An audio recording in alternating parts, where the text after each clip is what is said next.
The perfect poached egg. Tender whites around a warm liquid yolk that oozes out like gold when you cut into it. They're an essential part of Eggs Benedict. They can turn any salad into a meal or any vegetable into brunch. The problem is they're really tough to make right. So you've probably read all the tricks and know all the secrets. Add vinegar to your water. Add salt to your water. Don't add salt to your water. Stir a vortex into the water. Wrap your eggs in plastic wrap. And guess what? None of them really work. After years of testing, I've only come across one method that works every single time, and all it requires are two things. The first is a really fresh egg. Fresh eggs have tighter whites and yolks that help them retain their shape better as they cook. There are two ways to tell how fresh an egg is. The first is to check something called the Julian date.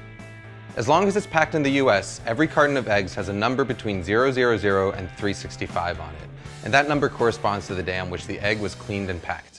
So a number of 000 would mean January 1st, 003 would mean January 4th, and so on.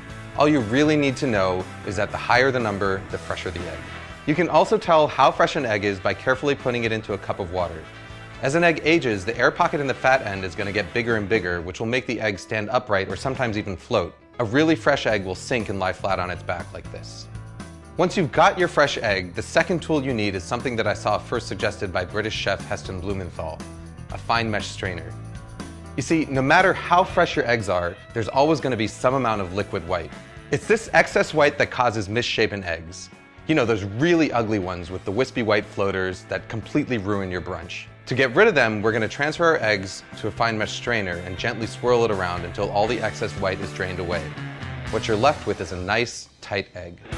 Even better is that the strainer is actually the ideal tool for lowering the egg into the water.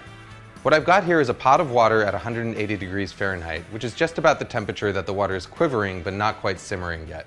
All I'm going to do is gently lower the strainer with the egg into the water, move it back and forth a little bit to make sure the egg isn't stuck, and then carefully roll the egg out.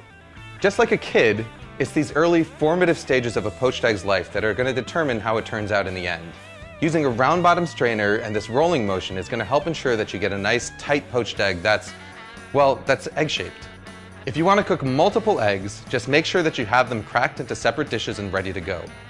Once they're in the water, your only job is to keep them moving around, flipping them from time to time with a slotted spoon so that they cook evenly. After about 3.5 to 4 minutes, this is what you've got. You can even cook them ahead of time and store them submerged in cold water in the fridge for up to a few days. To reheat them, just transfer them to a bowl of hot water for a few minutes just before serving. Food Lab signing out.